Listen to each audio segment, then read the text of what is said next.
दर्शक बंधु आपण मैंने इतिहास रे अनेक राजा महाराजा कहानी शुणी थे जो मैंने निजर वैभव अहंकार जनाशुना किंतु आज मुझे एमती एक राजा राजबाटी और कहानी कहबी जे निजर प्रजार शिक्षार प्रसार निजर विशाल राजप्रसाद को मात्र कईटा टंकार सरकार को दान कर जीवन शेष समय एक माटी कुड़िया काटी आज आम ओडिशा सबुठ छोट गर्जर तिगिरिया राजबाटी की एक्सप्लोर करवा बर्तमान आम से पहुंची गले। नमस्कार दर्शक बंधु मुझे आमर channel explore the beat of life को आपन स्वागत जनाऊँ। आज मोर बहुत सुंदर स्थान को आनी मोर बर्तन राजबाटी सब देखिए चलती से क्रम आनी आम ओडिशार सबुठ क्षुद्रतम राजबाटी तिगिरिया राजबाटी आप निश्चय अल्प बहुत शुणी थे मुझे डिटेल देखी भुवनेश्वर भुवनेश्वर 70 किलोमीटर पाखापाखि हम अप्रोक्सीमेटली 70 ରୁ 75 हम बेस आठगड़ तिगिरिया आसले जस्ट टाउन उपर बहुत सुंदर स्थान देखो ये पुराना रानी महल जहाँ भांगारुज अवस्था रही ये जगन्नाथ मंदिर मुझे डिटेल जगन्नाथ मंदिर भी देखेबी एपट सेटला राजप्रसाद यही राजप्रसाद को 1962 मसीह स्कूल को प्रदान कर लोकल झी मान जो बालिका मान शिक्षार प्रसार पे राजा चेष्टा करते गवर्नमेंट को दान करते स्कूल पे तो ये उच्च बालिका विद्यालय तिगिरिया बर्तमान सुधा चलती राजा बहुत शिक्षा बहुत कम करते बहुत स्नेही और प्रजावस्त रही देखते राजप्रसाद केते सुंदर आप बहुत गुड राजप्रसाद देखी तो से जापे राजप्रसाद कम देखिकी बहुत बढ़िया है स्कूल को प्रदान कर सामने पर 2 महल अच्छी एपटे सिंगल महल देखो ये गोटे नुआ स्ट्रक्चर सीना बना जाऊँगी तल स्ट्रक्चर जानते पुराना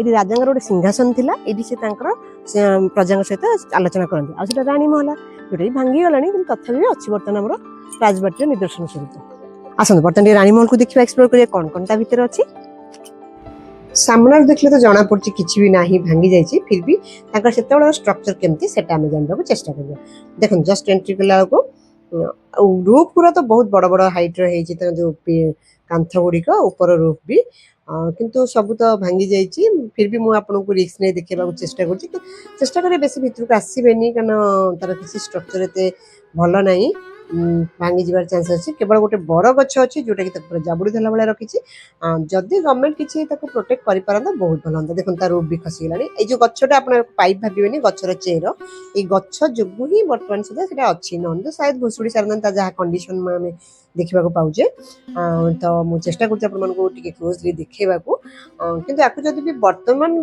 जब भी रिपेयरिंग कर रखा जाई परिबो तो राजप्रसाद जो गोटे निर्दर्शन से रही पारता देखो रूप भी खस माने सीमेंट तार सब खसीगला कि जो काठ गुड़िक दिखाई बर्तमान सुधा भी रही बहुत बढ़िया है रानी महल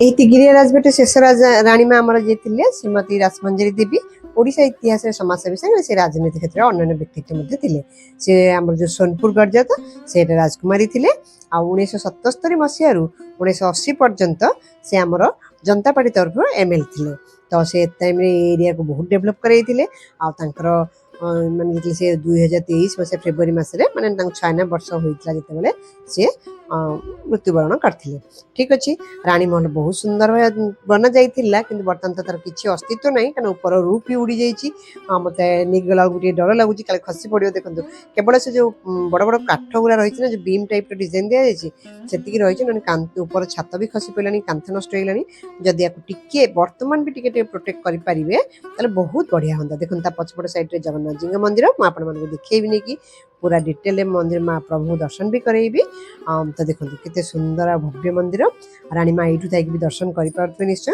आर तो जो जगन्नाथ मंदिर प्राचीर ये राजप्रसाद प्राचीर गोटे तो से जावासपा करुले राजा जो 1962 मसीह गर्ल्स हाई स्कूल देते रानी माँ ही मुख्य हाथ था सी भी शिक्षा क्षेत्र में समाज में उन्नति करने नारी मानकर बहुत चेष्टा करते बहुत समाज सेवा भी करते देखो बहुत ही सुंदर व्यवस्था रानी भी बहुत हाईली एजुकेटेड थे ना तो से एजुकेशन की एम्फासिस दौले ठीक अच्छे आसते आम बर्तमान आगे जी आगे रानी महल को क्लोज कर देखा चेष्टा करी गचर तो चेर सबुआड़े जो बर गचर माड़ी जाइए सब भांगी जाइए आपड़ आसवे केयरफुली भितर को जी न जी तो बेटर मो वीडियो देखिए जानीपर कांथ गुड़िक भी फाटीगला तो आर प्रोटेक्शन निहाती आवश्यकता ठीक अच्छे बर्तमान आसते आम तौक जा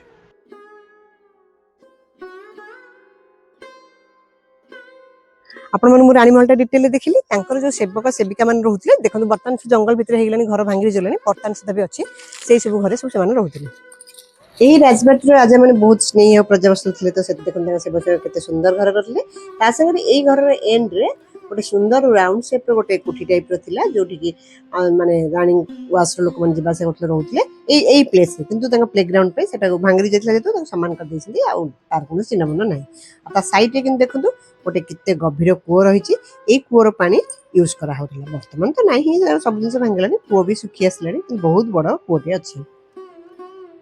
ଦର୍ଶକ ବନ୍ଧୁ ମୁଁ ରାଜପ୍ରସାଦ ଭଲସେ ଦେଖେଇଦେଲି ତା ସାଙ୍ଗେ ରାଣୀ ମହଲ ବି ଦେଖେଇଦେଲି ରାଜପ୍ରସାଦରେ ଆଉ ଟିକେ ଅଛି ଦେଖେଇବି ବୁଲେଇବି ବ୍ୟସ୍ତ ହୁଅନ୍ତୁନି ସାମ୍ନା ପଟୁ କିନ୍ତୁ ଏଇଟା ରାଜବଂଶର ରାଜା ମାନଙ୍କ ବିଷୟରେ ଆଉ ମନ୍ଦିର ବିଷୟରେ ଏଠାରେ ଜଣେ ସାର୍ ଅଛନ୍ତି ତାଙ୍କଠାରୁ ଚାଲନ୍ତୁ ବୁଝିନେବା ତାଙ୍କ ପରିଚୟ ଟିକେ जय ନେଇଯିବା। जगन्नाथ ମୁଁ ଶ୍ରୀ ଲଳିତ କୃଷ୍ଣ ଦାସ ଆଡଭୋକେଟ ଶ୍ରୀ ପ୍ରସନ୍ନ ପୁରୁଷୋତ୍ତମ ଦେବ ମନ୍ଦିର ମ୍ୟାନେଜିଂ ଟ୍ରଷ୍ଟି ତଥା ତିଗିରିଆ ରାଜପରିବାର ଜଣେ ସଦସ୍ୟ ବା ବଂଶଜ ଯେଉଁ ତିଗିରିଆ ରାଜବଂଶ ଆମର ଓଡ଼ିଶାରେ ସବୁଠୁ ଛୋଟିଆ ଗଡ଼ଜାତ ତିଗିରିଆ ବୋଲି କୁହାଯାଏ କିନ୍ତୁ ୟାର ଇତିହାସ ବହୁତ ମାନେ ବ୍ୟାପକ ଭାରତବର୍ଷ ଯେଉଁ 8ଗୋଟି ପ୍ରମୁଖ ରାଜବଂଶ ଅଛି ତା ଭିତରୁ ତୁଙ୍ଗ ରାଜବଂଶ ବା ଚନ୍ଦ୍ରବଂଶ ପାଣ୍ଡୁବଂଶୀ ରାଜାମାନେ ଏ ରାଜବଂଶ ପ୍ରାଚୀନ ରାଜବଂଶ ମାନେ ପଣ୍ଡୁବଂଶୀ ରାଜା ଥିଲେ ଏମାନଙ୍କ ଦିଲ୍ଲୀରେ ତାଙ୍କର ଶାସନ ଥିଲା କାଳକ୍ରମେ କୌଶାମ୍ବୀ ଯାଇ ଶାସନ କରୁଥିଲେ କୌଶାମ୍ବୀରୁ ସେମାନେ ମଧ୍ୟପ୍ରଦେଶ ଶାସନ କରୁଥିଲେ ମଧ୍ୟପ୍ରଦେଶରୁ ସେମାନେ ଯାଜପୁର ଆସିଲେ ଯାଜପୁରରୁ ପୁରୀ ଆସିଲେ ପୁରୀରୁ ତିଗିରିଆ ଗଡ଼ ସ୍ଥାପନ କରିଛନ୍ତି ବୃଦ୍ଧ ଯୋଦ୍ଧା ଥିଲେ ଆମର ଗଜପତି ଯେମିତି ହସ୍ତୀ ବାହିନୀର ମୁଖ୍ୟ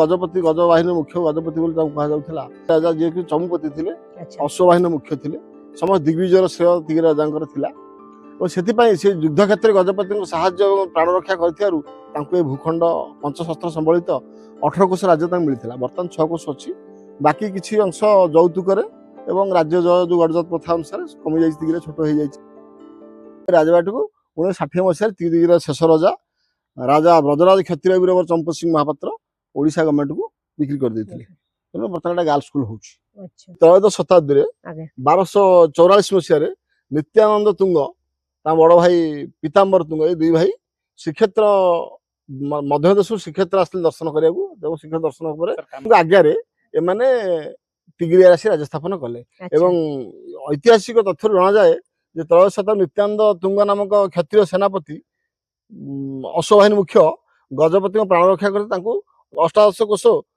ଭୂଖଣ୍ଡ ସହିତ ପଞ୍ଚଶସ୍ତ୍ର ସମ୍ବଳିତ ରାଜ୍ୟଟି ମିଳିଥିଲା ତେଣୁ 3ଟି ଗିରି ମଧ୍ୟରେ ଦୁର୍ଗ ସ୍ଥାପନ କରିଥିବା ରାଜ୍ୟ ନାମ ତିଗିରିଆ ଏବଂ ଏ ତିଗିରିଆ ରାଜ୍ୟ ମାନେ ଓଡ଼ିଶାର ଯେଉଁ ପ୍ରମୁଖ ଗଡ଼ଜାତ ରାଜ୍ୟ ଯାହାକି ଗଜପତିଙ୍କର ପ୍ରମୁଖ ବଳ ବା ଶକ୍ତି ଥିଲା ଗଜପତିଙ୍କ ମୁଖ୍ୟ ସେନାପତି ମଧ୍ୟ ତିଗିରି ରାଜା ମାନେ ନିର୍ବାହ କରୁଥିଲେ ଯେମିତି ବକ୍ସି ତାଙ୍କର ରୋଡ଼ଙ୍ଗ ବକ୍ସିଙ୍କର ଯେମିତି ପାୱାର ଥିଲା ତାଠୁ ଅଧିକ ପାୱାର ମଧ୍ୟ ଥିଲା ଚମ୍ପତିଙ୍କର ଏବଂ ଅଧିକ ସମ୍ମାନ ମଧ୍ୟ ତିଗିରି ରାଜାଙ୍କର ଥିଲା।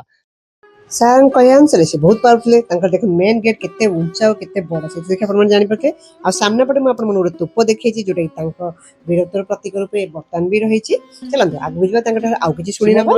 ବଡ଼ ପରୀକ୍ଷା ସେବା ମଧ୍ୟ ତିଗିରି ରାଜାଙ୍କର ଥିଲା ବଡ଼ ପରୀକ୍ଷା ସେବା ତିଗିରିଆ ରାଜା ମାନେ ବହୁ ଶାସ୍ତ୍ର ବିଦ୍ୱାନ ଥିଲେ ପ୍ରବୀଣ ଯୋଦ୍ଧା ଥିଲେ ଏବଂ ଯୁଦ୍ଧ ଶାସ୍ତ୍ର ରଚନା କରିଥିଲେ ତିଗିରିଆ ରାଜା ଗୋପୀନାଥ କ୍ଷତ୍ରିୟ ବୀର ଚମ୍ପତ ସିଂହ ମହାପାତ୍ର ବୀର ସର୍ବସ୍ୱ ନାମକ ଯୁଦ୍ଧଶାସ୍ତ୍ର ଲେଖିଛନ୍ତି ଯାହାକି ଭାରତବର୍ଷରେ ମିଳୁଥିବା ପ୍ରମୁଖ ଯୁଦ୍ଧଶାସ୍ତ୍ର ଭିତରୁ ଯେଉଁ 4ଟି କତିପୟ ଯୁଦ୍ଧଶାସ୍ତ୍ର ମିଳୁଛି ତାହା ଏକ ପ୍ରମୁଖ ଯୁଦ୍ଧଶାସ୍ତ୍ର ଏତଦ୍ ବର୍ଣ୍ଣ ବାଜି ବୈଦିକ କାରକମ୍ ଧନୁଷା ସୁରଭୂଷଣମ୍ ଖଡ୍ଗାଭରଣମ୍ ନାମକ 3ଗୋଟି ଯୁଦ୍ଧଶାସ୍ତ୍ର ମଧ୍ୟ ଏ ରାଜାମାନେ ବିଭିନ୍ନ ବଂଶରେ ପୁରୁଷମାନଙ୍କୁ ଲେଖିଛନ୍ତି ବାଜି ବୈଦିକ କାରକମ୍ ମାନେ ଆପଣଙ୍କ ଅଶ୍ଵ ଚାଳନା ଉପରେ ଏବଂ ଅଶ୍ଵ ଚିକିତ୍ସା ଅଶ୍ଵର ପାଳନ ତାର ଟ୍ରେନିଂ କେମିତି କରାଯାଏ ସେ ଉପରେ ବାଜି ବୈଦିକ କାରକମ୍ ଶାସ୍ତ୍ର ଲେଖା ଅଛି ଖଡ୍ଗାଭରଣ ଖଡ୍ଗ ବିଦ୍ୟା ଉପରେ ଖଡ୍ଗାଭରଣ ଶାସ୍ତ୍ର ଲେଖିଛନ୍ତି ଧନୁଷା ସୁରଭୂଷଣମ୍ ଯୋଉଟା କି ଧନୁଷର ଉପରେ ସେ ଯୁଦ୍ଧଶାସ୍ତ୍ର ଲେଖିଛନ୍ତି ଏଇ 3ଟି ଶାସ୍ତ୍ର ସର୍ବଶେଷରେ ତାଙ୍କର ରାଜା ଗୋପୀନାଥ ଚମ୍ପ ସିଂହ ମହାପାତ୍ର ଲେଖିଲେ ବୀର ସର୍ବସ୍ୱ ଯୋଉଥିରେ କି କ୍ଷତ୍ରିୟ ମାନଙ୍କର କ୍ରିୟାବିଧାନ ତାଙ୍କ ଜାପ ଯଜ୍ଞଠୁ ଆରମ୍ଭ କରି ଦୁର୍ଗ ନିର୍ମାଣ ବ୍ୟୁହ ରଚନା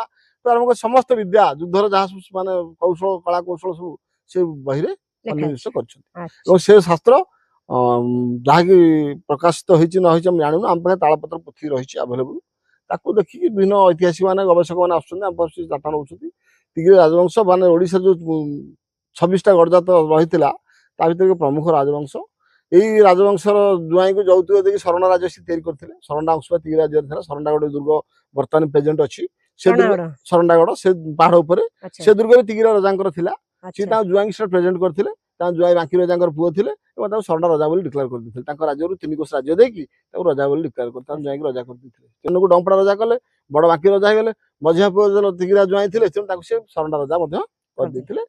ବାଣ ଆପଣଙ୍କର ଗୋଳା ବାରୁଦ ଉପରେ ତାଙ୍କର ବିଶେଷ ନଲେଜ ଥିଲା। ହାବେଳି ବାଣ ତିଆରି କରିବା, ବାଣ ଅନୁଲେଖ ପୋଥି ମଧ୍ୟ ସଂକଳିତ କରିଥିଲେ ଏବଂ ବିଭିନ୍ନ ସବୁ କଳା ସାହିତ୍ୟ ସଂସ୍କୃତି ସବୁଥିରେ ତିଗିରି ରାଜା ମାନଙ୍କର ଗଭୀର ପ୍ରବେଶ ଥିଲା। ସଂସ୍କୃତ ସାହିତ୍ୟରେ ବିଶେଷ କରି ବହୁ ଅବଦାନ ତାଙ୍କର ରହିଛି। ଏହି ତୋପଟି ତାଙ୍କ ବୀରତ୍ୱର ପ୍ରତୀକ। ଆଉ ଦେଖନ୍ତୁ ଏପଟେ ଆଉ ଗୋଟେ ଛୋଟ କୂଅଟେ ଅଛି ଯୋଉଟା କି ମନ୍ଦିର ପାଇଁ ୟୁଜ୍ ହୁଏ। ସେଥିରେ ରାଜା ମାନେ ବହୁତ ନୀତିବାନ ଥିଲେ, ତ ମନ୍ଦିର ପାଇଁ ଅଲଗା କୂଅ, ନିଜ ପାଇଁ ଅଲଗା କୂଅ ଥିଲା। ତ ଏଇ କୂଅରୁ ମନ୍ଦିରରେ ସେଥିରେ ୟୁଜ୍ ହଉଥିଲା। ବର୍ତ୍ତମାନ ତ ସପ୍ଲାଇ ପାଣି ଆସିଗଲାଣି, ସେଥିପାଇଁ ସେ ଏମିତି ରହିଛି। ଆଉ ପଛପଟଟା ଜଷ୍ଟ ଜଗନ୍ନାଥଙ୍କ ମନ୍ଦିର। ଆଚ୍ଛା ସାର୍, ଟିକେ ଶେଷ ରାଜାଙ୍କ ବିଷୟରେ କିଛି କହିବେ? ଶେଷ ରାଜା ଯିଏ ଥିଲେ ସେ 1921 ମସିହା ଜନ୍ମ ହେଇଥିଲେ ଆପଣଙ୍କର କୁମାର ପୂର୍ଣ୍ଣମୀ ତିଥିରେ। ତାଙ୍କର ବାପା ହଉଛନ୍ତି ସୁଦର୍ଶନ କ୍ଷତ୍ରିୟ ବୀର ଚମ୍ପତ ସିଂହ ମହାପାତ୍ର, ମା ହଉଛନ୍ତି ତାଙ୍କର ବିଳାସବତୀ ଦେବୀ, ଆମର ସୋନପୁର ରାଜାଙ୍କର ଭାଇର ଝିଅ ସିଏ, ତାଙ୍କ ବୀର କଳାପ ସିଂହଦେବଙ୍କର କନ୍ୟା। ତାଙ୍କର ପୁଅ ହଉଛନ୍ତି ଲାଷ୍ଟ ରାଜା। ଆଉ ତାଙ୍କ ସେମାନେ ଥିଲେ ଦୁଇ ଭାଇ, ବଡ ଭାଇ ଜଗନ୍ନାଥ ଦେବ ଆଉ ଇଏ ହଉଛନ୍ତି ସାନ। ବଡ ଭାଇ ଯିଏ ସିଏ ମଞ୍ଜୁଷା ପୁଅ ହେଇଗଲେ, ଇଏ ସାନ ଭାଇ ଇଏ ରଜା ହେଲେ ଏଠି। ତାଙ୍କ ନାଁ ହଉଛି ରାଜାଶ୍ରୀ ବ୍ରଜରାଜ କ୍ଷତ୍ରିୟ ବୀରବର ଚମ୍ପତ ସିଂହ ମହାପାତ୍ର। ସିଏ ଟିକେ ବିଳାସ ପ୍ରିୟ ରାଜା ଥିଲେ, ଖିଆଲି ରାଜା ଥିଲେ, ପ୍ରବୀଣ ଶିକାରୀ, ସୁନ୍ଦର ଚିତ୍ରକାର, ଭଲ ଗାଳ୍ପିକ ମାନେ ସାହିତ୍ୟିକ, ଆଉ ବହୁ ମାନେ ଗୁଣର ସିଏ ଭଲ ଡ୍ରାଇଭର ବି ନିଜେ ଭଲ ଗାଡ଼ି ଚଲାଉଥିଲେ। 25-25ଟା ଗାଡ଼ି କରିଥିଲେ। ଟିକେ ସୌକିନିଆ ଲୋକ ଥିଲେ, ସୌକିନି ମିଜାଜ ଲୋକ ଥିଲେ। ଗଡ଼ଜାତ ସରିଗଲା, ରାଜତନ୍ତ୍ର ସରିଯିବା ସମୟରେ ସେ ଆର୍ଥିକ ଦୁରାବସ୍ଥା, ତାଙ୍କର ଖର୍ଚ୍ଚରେ କମ୍ ନଥିଲା, ତେଣୁ ସେ ଆସ୍ତେ ଆସ୍ତେ ସମ୍ପତ୍ତି ବିକାଭାଁ କରିଗଲେ। ଯିଏ ବର୍ତ୍ତମାନ ରଜା ଅଛନ୍ତି ରାଜାଶ୍ରୀ ବୀର ପ୍ରତାପ କ୍ଷତ୍ରିୟ ବୀରବର ଚମ୍ପତ ସିଂହ ମହାପାତ୍ର, ଏବଂ ସେ ବି ଅତି ଆମାୟିକ ଲୋକ। ସାରଙ୍କ ରାଜାଙ୍କ ବିଷୟରେ ଆଉ ମନ୍ଦିର ବିଷୟରେ ଆଉ ଟିକେ କିଛି ଜାଣିବା ପୂର୍ବରୁ ଆସନ୍ତୁ ପ୍ରଭୁ ପ୍ରଥମେ ଦର୍ଶନ କରିବା, ଯିଏକି ଶ୍ରୀ ଶ୍ରୀ ପ୍ରସନ୍ନ ପୁରୁଷୋତ୍ତମ ଦେବ ନାମରେ ମାନେ ପ୍ରସିଦ୍ଧ। ସେ ତାଙ୍କର ସେ ଜଗନ୍ନାଥ ମନ୍ଦିର ଯେ ରାଜା ନିର୍ମାଣ କରିଥିଲେ। ଚାଲନ୍ତୁ ସେ ମନ୍ଦିରକୁ ଯିବା, ମନ୍ଦିରରେ ପ୍ରଭୁଙ୍କୁ ଦର୍ଶନ କରିବା।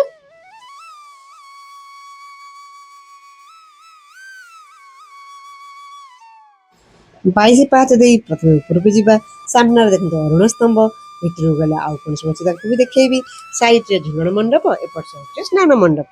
ଆସନ୍ତୁ ଅରୁଣ ସ୍ତମ୍ଭକୁ ନମନ କରିକି ଦର୍ଶନ କରି ଆମେ ମନ୍ଦିର ଭିତରକୁ ଯିବା।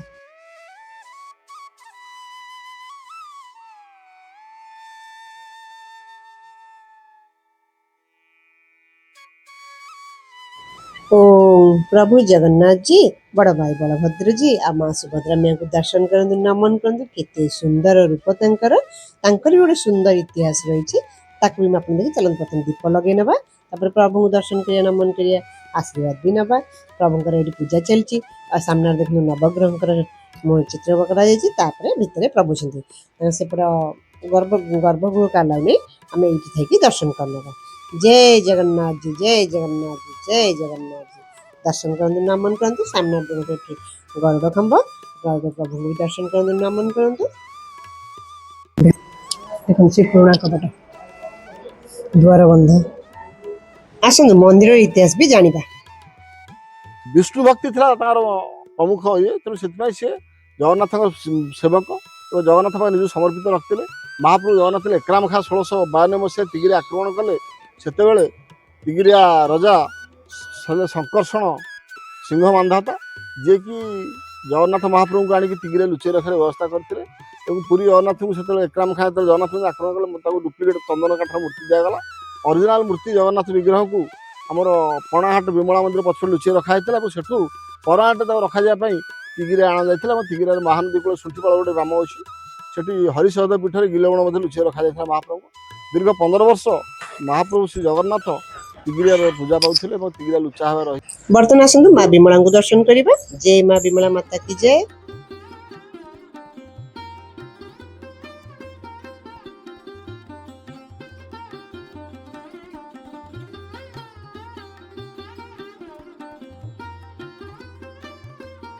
माँ महालक्ष्मी भी दर्शन करो। जय माता महालक्ष्मी माता की जय। आसନ୍ତୁ सारंग मंदिर से आउ किछि बुझी नबा। गजपति मान रक्षा करशा राज्यर जगन्नाथ मान रक्षा कर मानधाता उपाधि मिला। से रजा कौन मानधाता उक्त अन्य समस्त लिखते क्षत्रिय बीर चंपत सिंह महापात्र। ये शंकर्षण मानधाता से गजपति मान रक्षा कले और से मंदिर प्रतिष्ठा कराला। प्रतिष्ठा समय है गजपति तिगिर महाप्रभु फेर ना चाहिए, जमी ओडिशा विभिन्न जगह महाप्रभु जाइए। प्राय 250 वर्ष श्रीमंदिर बाहर जगन्नाथ लीला खेला कर ସେ ଭିତରେ 15 ବର୍ଷ ତିଗିରେ ତାଙ୍କର ଅତିମତ୍ୟ ଲୀଳା ଜଗନ୍ନାଥ କରିଛନ୍ତି। ସେ ଲୀଳା ଭିତରେ ଜଗନ୍ନାଥଙ୍କୁ ସେ ପୁଣି ଗଜପତି ଫେରାଇ ନେବାକୁ ଚାହିଁଲେ ପୁରୀକୁ, ବୋଲେ ମହାପ୍ରଭୁ ଗଜପତି ସ୍ୱପ୍ନରେ କହିଲେ ଆମେ ତିଗିରେ ପ୍ରସନ୍ନ ଅଛୁ, ତେଣୁ ଆମେ ତିଗିରେ ଯିବୁ ନାହୁଁ, ତମେ ନୂତନ ନବକଳେବର କର ଏବଂ ନୂଆ ବିଗ୍ରହ ସ୍ଥାପନ କର। ଗଜପତି ମହାରାଜ ମହାପ୍ରଭୁ ନିର୍ଦ୍ଦେଶରେ ଦିନେ ନବକଳେବର କରି ମନ୍ଦିର ପ୍ରତିଷ୍ଠା କଲେ। ମୂଳ ବିଗ୍ରହ ତିଗିରାରେ ପୂଜା ପାଉଛନ୍ତି, ଯିଏକି ପୁରୀରେ ପୁରୁଷୋତ୍ତମ। ଗଜପତି ତାଙ୍କ ନାମକରଣ କଲେ ପ୍ରସନ୍ନ ପୁରୁଷୋତ୍ତମ। ଏବଂ ସେ ଶ୍ରୀକ୍ଷେତ୍ର ଇଏ ହେଲା ଗୁପ୍ତ ଶ୍ରୀକ୍ଷେତ୍ର। ମହାପ୍ରଭୁ ଯେହେତୁ ଗୁପ୍ତରେ ରହିଲେ ଗୁପ୍ତ ଶ୍ରୀକ୍ଷେତ୍ର ଏବଂ ମୂଳ ବିଗ୍ରହ ତିଗିରେ ରହିଗଲେ, ଏଠି ନବକଳେବର ହୁଏ ନାହିଁ। 1692 ମସିହାରୁ ଆଜି ପର୍ଯ୍ୟନ୍ତ ମହାପ୍ରଭୁ ପୂଜା ପାଉଛନ୍ତି। ବର୍ତ୍ତମାନ ଆମେ ଯୋଉ ବିଗ୍ରହ ଦର୍ଶନ କଲୁ ସେ ସେଇ ପୁରାତନ ସେ ପୁରାତନ ବିଗ୍ରହ। ମହାପ୍ରଭୁ ତିଗିର ରାଜାଙ୍କୁ ନିର୍ଦ୍ଦେଶ ଦେଲେ ଯେ ନା ଆମର କିଛି ଭୋଗ ହବନି, କେବଳ କଉଡ଼ିକର ଗୁଡ଼ ଆଉ କଉଡ଼ିକର ଛେନା ପଣା ଭୋଗ ହବ। କିନ୍ତୁ ସେ ଯୋଉ ପଣା ଭୋଗ ସେଟା ମହାପ୍ରଭୁ ଆଜ୍ଞା କରି ତା ନାଁ ହଉଛି ଆଜ୍ଞା ପଣା। ଆଜି ବି ଆମ ମନ୍ଦିରରେ ସନ୍ଧ୍ୟାବେଳେ ଗୋଟେ ପଣା ଭୋଗ କରାଯାଏ, ସେ ପଣା ନାମ ହଉଛି ଆଜ୍ଞା ପଣା। ପଣା ପାଇଲେ ଲୋକଙ୍କର ବିଶ୍ୱାସ ଅଛି ଯେ ଦୁରାରୋଗ୍ୟ ଭଲ ହେଇଯାଏ। ତେଣୁ ଯୋଉ ଲୋକ ରୋଗ ଭଲ ହୁଏନି, ଅତୀତରେ ବି ଏମିତି ଅଛି, ସେମାନେ ସବୁ ଆସନ୍ତି ଏଠୁ ପ୍ରସନ୍ନଣୀୟ ପଣା ଟିକେ ପାଇଲେ ତା ରୋଗ ଭଲ ହେଇଯାଏ। ବର୍ତ୍ତମାନ ପ୍ରଭୁଙ୍କର ଦେଖନ୍ତୁ ସ୍ନାନ ମଣ୍ଡପ, ଏପଟେ ସ୍ନାନ ମଣ୍ଡପ, ସେପଟେ ଝୁଲଣ ମଣ୍ଡପ। ଠିକ ଅଛି, ଆସନ୍ତୁ ସାରଙ୍କ ଆଉ କିଛି ବୁଝି ନବା। ପ୍ରଥମେ ଆଣିକି ଜଗନ୍ନାଥଜୀଙ୍କୁ ରଖିଥିଲେ ବିମଳା ମନ୍ଦିର ପଛପଟେ ପଣା ବାଢା ଭିତରେ ଆଣିଲେ, ଲୁଚେଇକି ରଖିଥିଲେ, ତାପରେ ଏଇ ମନ୍ଦିର ହେଇକି ସେଠି ରଖିଲେ। ନା ନା, ସୁଠିପାଳେ ମହାପ୍ରଭୁ 15 ବର୍ଷ ରହିଲେ, ସେତେବେଳେ ମହାପ୍ରଭୁ ମନ୍ଦିର ନଥିଲା। ଗୋଟେ ଭଉରିଆ ଭିତରେ ମହାପ୍ରଭୁ ଥିଲେ। ଭଉରିଆ ମାନେ ଏଇ ଯୋଉ କାଠର ସିଂହାସନ ଟିକେ କରିକି ଚାଳ ଘର ଟିକେ ରଖିଥିଲେ। ସେଠି 15 ବର୍ଷ ରହିଲା ପରେ ମହାପ୍ରଭୁ ତ ଫେରି ଯିବା କଥା। ମହାପ୍ରଭୁ ପରମାନେଣ୍ଟ ରହିବା ବ୍ୟବସ୍ଥା ହେଲା, ତାଙ୍କୁ ରଜା ଆଣି କଣ କଲେ, ଥାନା ପାଖରେ ଯୋଉଠି ବର୍ତ୍ତମାନ ଗୁଣ୍ଡିଚା ଘର ଅଛି ସେଠି ଗୋଟେ ଚାଳ ଘର କରି ରଖିଥିଲେ। ତାପରେ ତା ପରବର୍ତ୍ତୀ ରଜା ଯିଏ ଥିଲେ ସିଏ ଆଣିକି ରାଜବାଟୀ ପାଖରେ ଗୋଟେ ଚାଳ ଘର ରଖିଥିଲେ। ସେ ଚାଳ ଘର ନିଆଁ ଲାଗିଗଲା। ନିଆଁ ଲାଗିଗଲା ପରେ ଜଗନ୍ନାଥ ପୋଷିବା ସମୟରେ, ଜଗନ୍ନାଥ ପୋଷି ନିଆଁ ଲାଗିବା ବର୍ଷକ ପରେ, ଯୋଉ ବର୍ଷ ନିଆଁ ଲାଗିଲା ତା ପର ବର୍ଷ ସେ ଜଗନ୍ନାଥ ପୋଷି ଏକ୍ସପାୟାର କଲେ। ତାପରେ ହରିହର ଚମ୍ପୁ ସିଂହ ମହାରାଜ ରଜା ହେଲେ। ସେ 1844 ମସିହା ରଜା ହେଲେ। ସେଇ ବର୍ଷ ସେଇ ଯୋଉ ଗୋଟେ ପକ୍କା ଘରଟା ଆଗରେ ଅଛି, ବଡ ବଡ ପାହାଚ ହେଇକି ଉଞ୍ଚା ଘରଟା, ଝୁଲଣ ଘର ବୋଲି ବର୍ତ୍ତମାନ କୁହାହଉଛି, ସେଇ ଘରଟା କରି ମହାପ୍ରଭୁ ସେଇ ପକ୍କା ଘର ରଖିଥିଲେ। ସ୍ନାନ ବେଦୀ ଯୋଉ ଆରପଟେ ଅଛି ସେ ବେଦୀଟା ମଧ୍ୟ ସେଇ ରଜା କରିଥିଲେ। ସେ 1844 ମସିହା ସମୟରେ ସ୍ନାନ ବେଦୀ ଏଇଟା ତିନିଟାକ ହେଇଥିଲା। ପରବର୍ତ୍ତୀ ସମୟରେ ସେଇ ରଜା ହରିହର ବଡ ମନ୍ଦିର କରିବା ପାଇଁ ପ୍ରପୋଜାଲ ଚିନ୍ତା କରିକି ୟାର ଫାଉଣ୍ଡେସନ ଭିତ୍ତି ସ୍ଥାପନ କରିଥିଲେ। ଅଧା ମନ୍ଦିର କରିବା ଭିତରେ ସିଏ ଏକ୍ସପାୟାର କଲେ 1887 ମସିହାରେ। ରାଜା ବନମାଳୀ କ୍ଷତ୍ରିୟ ଚମ୍ପୁ ସିଂହ ମହାପାତ୍ର, ହରିହରଙ୍କ ପୁଅ, ସିଏ ମନ୍ଦିରଟାକୁ ପୂର୍ଣ୍ଣାଙ୍ଗ କଲେ। ଆମର ମନ୍ଦିରରେ ଲେଖା ଅଛି, ଶକାବ୍ଦେ ବେଦ ଶୀତାଂଶୁ ଗଜ ତାରା ଧୀପ ହରେ ପ୍ରାସାଦ ତୁଙ୍ଗ ଭୂପେନ କାରିତ ବନମାଳୀ। ରାଜା ବନମାଳୀ ଏ ମନ୍ଦିରଟା କମ୍ପ୍ଲିଟ୍ କଲେ ଏବଂ 1913 ମସିହାରେ ମନ୍ଦିର ପ୍ରତିଷ୍ଠା ହେଲା। 1844 1913 ପର୍ଯ୍ୟନ୍ତ ମହାପ୍ରଭୁ ଏଇ ଯୋଉ ଘରଟା ଅଛି ଆଗରେ ସେଇ ଘରେ ପୂଜା ପାଉଥିଲେ। ତାପରେ ପ୍ରତିଷ୍ଠା ହେଲା ପରେ ସେଠି ଯାଇ ପୂଜା ପାଇଲେ। ସେଠି ପୂଜା ପାଇଲେ ଆଉ ତାଙ୍କର ସବୁ ବର୍ତ୍ତମାନ ସୁଦ୍ଧା ବି ସେ ରାଜାଙ୍କ ବଂଶଧର ବୁଝୁଛନ୍ତି ମନ୍ଦିର। ନା ମନ୍ଦିର ଆମର ଏଟା ରଜା 1960 ମସିହାରେ ଗଭର୍ଣ୍ଣମେଣ୍ଟକୁ ଦାନ କରିଦେଲେ। ଏ ଯୋଉ ରଥଯାତ୍ରା ହୁଏ, ତିନୋଟି ରଥ ହୁଏ। 1742 ମସିହାରେ ରଥଯାତ୍ରା ଆରମ୍ଭ କଲେ। 1742। ଆଗେ ଗୋଟିଏ ରଥ ହଉଥିଲା। ଇଏ ରଜା ଯେତେବେଳେ ଆମର ଲାଷ୍ଟ ରଜା ଥିଲେ ରାଜା ଗଜରାଜ କ୍ଷତ୍ରିୟ ଚମ୍ପୁ ସିଂହ ମହାପାତ୍ର, ସେ ତିନୋଟି ରଥ କରିଦେଲେ। କାରଣ ଗୋଟେ ରଥ ବଡ ରଥ ହଉଥିଲା, ଯୋଉ ରଥ ପୁରୀ ରଥଠୁ ମଧ୍ୟ ବଡ ହଉଥିଲା, କେଉଁଝର ରଥ ଭଳିଆ ବଡ ରଥ ହଉଥିଲା, ଯାହାକୁ ଟାଣିବା ପାଇଁ ବହୁ ଲୋକ ଆବଶ୍ୟକତା ହଉଥିଲା। ଏବଂ ବେଳେ ବେଳେ ବି ଏମିତି ହୁଏ କି ହାତୀ ଆଣିକି ବିଭିନ୍ନ ରାଜ୍ୟରୁ, ଆଙ୍କର 2-4ଟା ହାତୀ ଥାଏ, ଅନ୍ୟ ରାଜାମାନଙ୍କୁ ହାତୀ 8-10 ହାତୀ ଆଣିକି ତାକୁ ପ୍ରଜାମାନଙ୍କ ସହ ଲାଗି ବହୁ କଷ୍ଟରେ ଟାଣିକି ନେଉଥିଲେ। ରାସ୍ତା ସେତେବେଳେ କର୍ଦ୍ଦମ ରାସ୍ତା ଥିଲା, ରାସ୍ତା ଏତେବେଳେ ଡେଭଲପ ହେଇନଥିଲା। ତେଣୁ ଯାହା ରଥ କହନ୍ତି ଗହ୍ମାପୂର୍ଣ୍ଣମୀ ମଧ୍ୟ ରଥରେ ହେଇଛି, ମହାପ୍ରଭୁ ରଥ ଆସି ଲାଗିପାରେନି, ଏଇଭଳି ଅବ୍ୟବସ୍ଥା ହେଲା। ତେଣୁ ସେ 3ଟା ରଥ ଛୋଟ ରଥ କରିଦେଇଥିଲେ। ସେପଟେ 3ଟା ରଥ ଚାଲିଛି। 58 ମସିହାରେ ବୋଧେ ଛୋଟ ଛୋଟ 3 ରଥ ହେଲା। ସେ 3 ରଥ ପରମ୍ପରା ଚାଲିଛି। 1742 ରୁ 1958 ପର୍ଯ୍ୟନ୍ତ ଗୋଟିଏ ବଡ ରଥ ହଉଥିଲା, ଯୋଉ ରଥରେ କି 3 ମହାପ୍ରଭୁ ବିଜୟ ହଉଥିଲେ। ଏଠି ପ୍ରଭୁଙ୍କର ନବକଳେବର ହୁଏ ନାହିଁ। ନା ନବକଳ ନାହିଁ। ସେଇ ପୁରାତନ ମୂର୍ତ୍ତି ବର୍ତ୍ତମାନ ବି ପୂଜା ପାଉଛନ୍ତି। ହେଲେ ଆମେ ପୁରାତନ ପ୍ରଭୁଙ୍କୁ ଏଠି ଦର୍ଶନ କରିବାକୁ ପାଉଛୁ। ପ୍ରଭୁଙ୍କର ମହିମା ସିଏ ଆଜ୍ଞା। ଦର୍ଶକ ବନ୍ଧୁ, ଆଜି ଆମେ ରାଜବଂଶ ଆଉ ରାଜାଙ୍କ ବିଷୟରେ ବହୁତ ଜାଣିଲେ, ତା ସାଙ୍ଗେ ପ୍ରଭୁ ଶ୍ରୀ ଜଗନ୍ନାଥଙ୍କ ବିଷୟରେ ବହୁତ କିଛି ଜାଣିଲେ। ଠିକ ଅଛି, ସାରଙ୍କୁ ଧନ୍ୟବାଦ ଦେଇଦେବା, ଆଗକୁ ଯିବା। ସାର୍ ବହୁତ ବହୁତ ଧନ୍ୟବାଦ। ଜୟ ଜଗନ୍ନାଥ। ଦର୍ଶକ ବନ୍ଧୁ, ବର୍ତ୍ତମାନ ପ୍ରଭୁଙ୍କର ସୁନ୍ଦର ବେଶ ଦେଖନ୍ତୁ, ତା ସାଙ୍ଗରେ ଆସନ୍ତୁ ଯିବା ପ୍ରଭୁଙ୍କର ଯୋଉ ଅଭଢା ଏଠି ବାହାରୁଛି ସେ ପ୍ରସାଦ ବିଷୟରେ ଜାଣିବା, ଆଉ ପ୍ରସାଦ ଟିକେ ପାଇନେବା। ଏଠାରେ 2 ପ୍ରକାର ପ୍ରସାଦ ମିଳୁଛି, ଯୋଉଟା ସ୍ପେଶାଲ ରହୁଛି 150 ଟଙ୍କା 150 ରୁପିଜ। ସେଥିରେ ଅନ୍ନ, ଡାଲି, ଖଟା, ମହୁର, ଶାଗ ଆଉ ପୋଟଳ ସାଙ୍ଗରେ ଗୋଟେ କ୍ଷୀରି ଆସୁଛି, ସେଇଟା ହଉଛି 150 ଟଙ୍କା ରହୁଛି। ଆଉ ଗୋଟେ ରହୁଛି ସାଧା ପ୍ରସାଦ, ଯୋଉଟାକି ରହୁଛି ଅନ୍ନ, ଡାଲି, ଖଟା, ବେସର ଆଉ ମହୁର, ଏଇଟା ରହୁଛି 80 ଟଙ୍କାର, ଆଉ ସେଟା ରହୁଛି ଆପଣଙ୍କର 150 ଟଙ୍କା। ବର୍ତ୍ତମାନ ଆମର ସ୍ପେଶାଲ ଥାଳିର କ୍ଷୀରି ବି ଆସିଗଲା। ମୁଁ 2 ଟାଇପର ପ୍ରସାଦ ଆପଣମାନଙ୍କୁ ଦେଖେଇଲି, ଆପଣ ନିଜ ପସନ୍ଦ ଅନୁସାରେ ପ୍ରସାଦ ପାଇବେ। ଆସନ୍ତୁ ପ୍ରସାଦ ପାଇନେବା। दर्शक बंधु मु आज तिगिरिया राजबाटी विषय सबकिछि जणाइବାକୁ चेष्टा कली आ पूरापूरी राजप्रसाद देखैली जगन्नाथ जी मंदिर देखैली केमती लागिला निश्चय जणाइबे। तिगिरिया राजबाटी हेउची त्याग एवं शिक्षार एक महान स्मारकी। ओडिशार एही गौरवमय इतिहास एवं प्रजावत्सल राजांग विषय जानी आपण मानू केमती लागिला निश्चय कमेंट माध्यम जणाइबे बोली आशा करूची। जदि भलो लागुतबो ताले लाइक शेयर भी करिवे आ मोर चैनल एक्सप्लोर द वीडियो में सब्सक्राइब करनेबे। आपण मन से देखा नूतन अध्याय से रहुची।